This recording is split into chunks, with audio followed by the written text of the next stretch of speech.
Hey guys, I'm back. So I got my potatoes off of the stove, and I just want to show you real quick how I make them.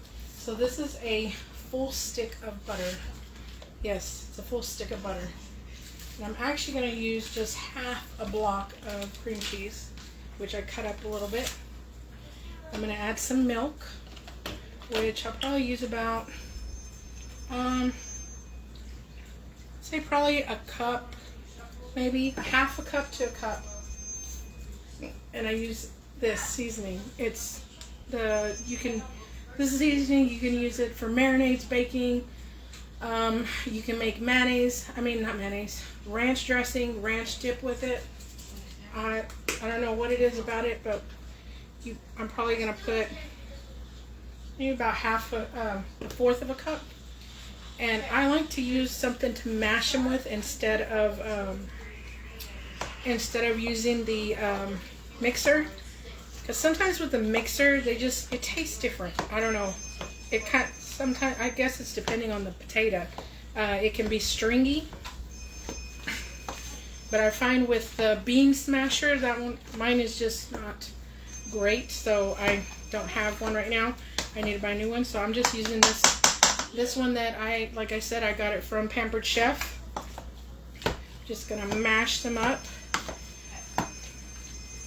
Like I said, you can add less or more of everything I did, and I am going to add more seasoning to this besides the ranch stuff. I'm going to probably put about, it's probably about 2 teaspoons of the garlic salt, and I'm going to use, what else do I want to use? Maybe a little bit of the salt, pepper, garlic blend. If you haven't noticed, I do love garlic, and I use it for everything.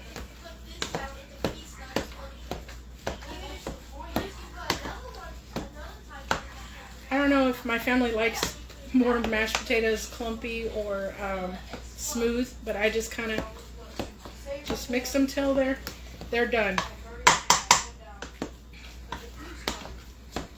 This is red and white potatoes. I use a mix sometimes just because that's what I have, or I'll stick with one or the other, and I do leave the skin on them.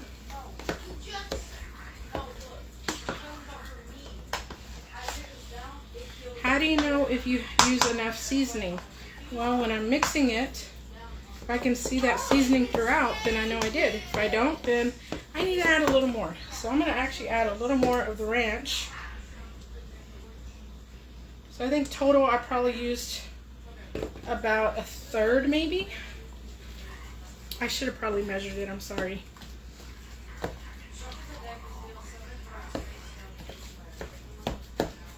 And just kind of mash it, guys.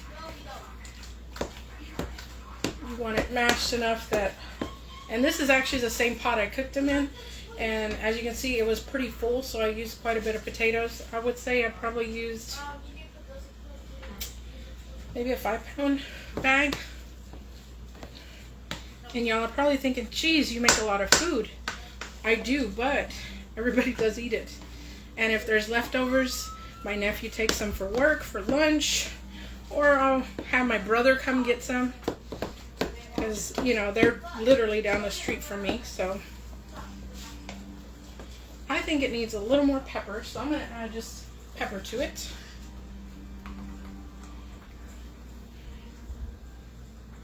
It's probably about a half of a teaspoon.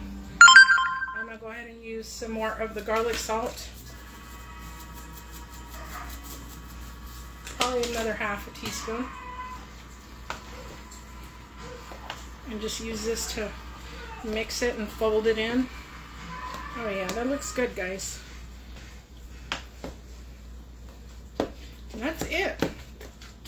Those are my mashed potatoes. So if you caught my video earlier, I did salmon, shrimp, chicken, and I also made some asparagus and mashed potatoes. This was that injector stuff that I used. It's Louisiana Cajun butter. I don't know if y'all can see that. And I used this for my chicken. It's the rib rack spice rub for chicken.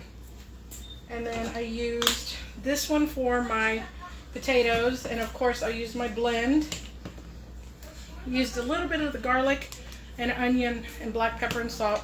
And this one is a new one that I used for my shrimp and my salmon. So that's it, guys. Again, I hope you guys can go to YouTube, subscribe, like my videos. I would really appreciate it. It means the world to me that y'all are watching me, because this is something that I enjoy doing. So thanks, and y'all have a great Friday.